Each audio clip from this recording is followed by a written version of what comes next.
So if we're being honest, this is how a lot of my commits look as I'm testing something out, fixing a bug, or just really being lazy with my commit messages.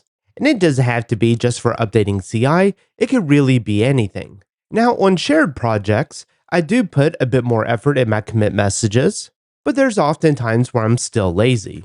So let's generate a scaffold, and let's say we have implemented all of the code for this feature and now we're ready to commit it. We can do a get status to see what our changes are, and then we can add everything.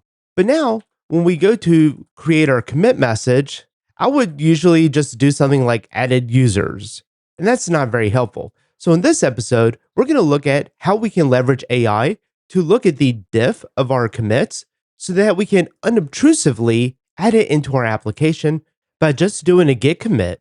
It'll use AI to generate our message. And so as you can see here, this is a much better message than just added user model.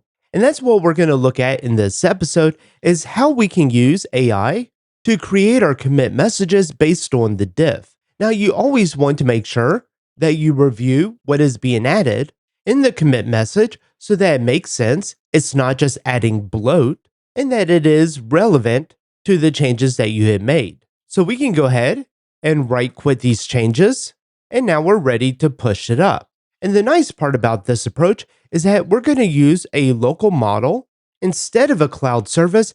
However, the approach that we are going to take will leave it open for you to choose if you want to use a cloud service or if you want to use a local model. To watch this full episode and more videos, visit driftingruby.com and subscribe to the Pro membership.